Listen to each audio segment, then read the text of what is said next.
All right, welcome back, everyone. This is NYU Grads Daily Podcast on Monday, November 6th. I'm recording about 8:30 New York time.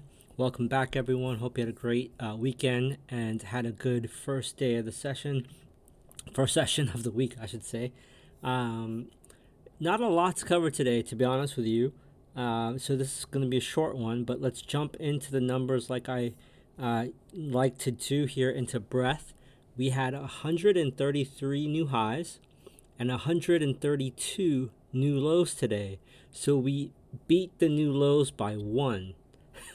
Pretty crazy, huh? So that's kind of the summary of the day. It was pretty much on balance after such a crazy upside week last week and finishing strong on Friday.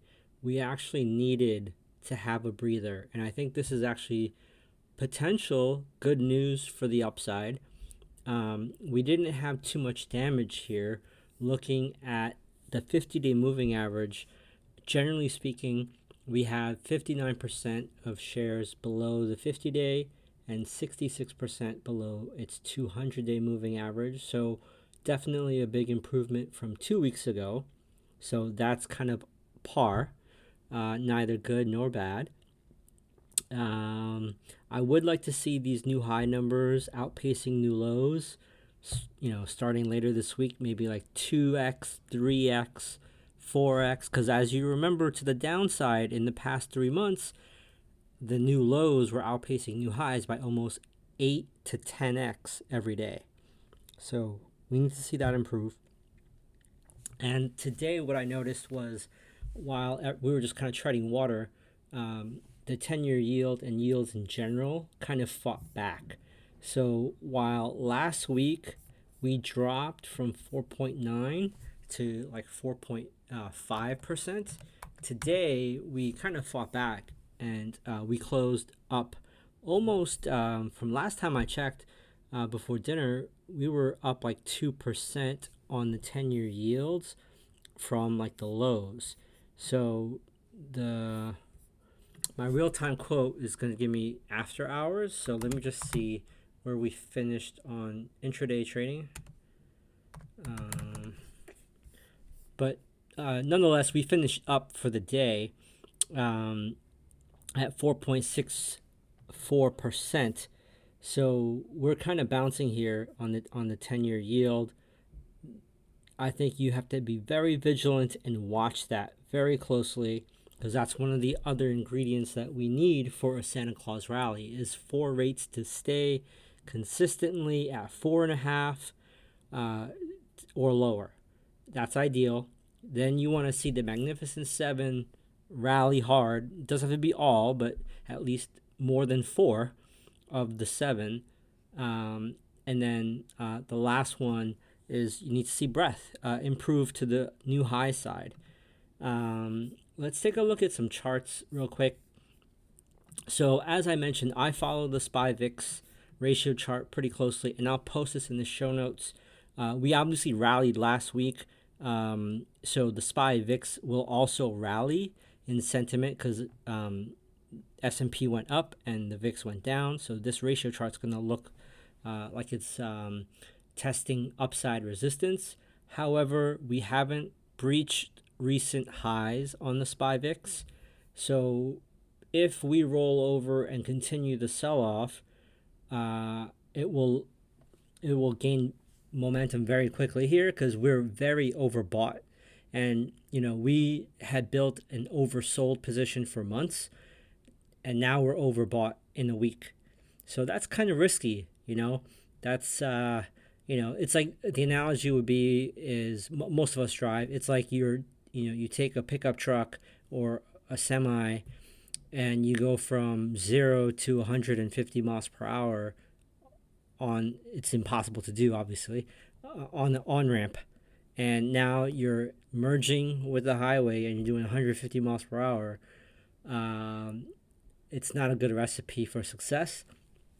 For a true Santa Claus rally, I think it'd be actually beneficial to take a breather, digest the move from last week, build support, a small basing area, maybe right into like Thanksgiving break, and then with Cyber Monday, Black Friday type news, seeing shoppers kill each other to get into Costco. I'm joking, obviously. To buy a television. Maybe we'll have a Santa Claus rally in December, but it's TBD right now. I think looking at the performance today, it was a good day. I think the Magnificent Seven did a lot of the heavy lifting, as well as some of the Russell 2000 risk stocks. But keep in mind that it was mostly the Magnificent Seven that did the heavy lifting today, and I'll go through them right now. You had Microsoft up 1%, Apple up 1.46%, Nvidia up 1.66%, Google up 0.83%, Amazon up 0.82%. You had Eli Lilly, who I mentioned sold off recently on Friday. They were up again at 4.82%, and Eli Lilly makes up a big chunk of the Dow. So very important Dow 30 name. But when you take a look at like energy, not good. When you take a look at Tesla, it was the only Magnificent Seven that was red today, down 0.31%. So it was kind of a, give push, 50-50 type day. I think the only thing that really stuck out to me was yields, which were oversold, I think, because we fell so hard so fast last week after the Treasury announcement. It'll be important to see what yields do moving forward this week. I literally, if you're a day trader, or even if you're not and you just want to follow, you can put a ticker symbol. If you're on like Thinkorswim or Charles Schwab or even E-Trade, the symbol $ T as in Tom, N as in Nancy, X as in X-Men, TNX, that tracks the 10-year Treasury yield. So you have to divide by 10. So right now the TNX is at 46.62. So $46.62. That is equivalent of a 10-year yield of $4 or 4.62. So just divide by 10 to get a real-time reading on the 10-year yield. The dollar was up a little bit marginally. We're talking about 11 cents here on the DXY, so that's not a big deal. Crude oil was up marginally, up like a quarter basically. So that was a non-event. Like it's not much else to really report on. I saw a couple short thumbs sticking out, like Wayfair, the home furnishing company. They were down 6.9%.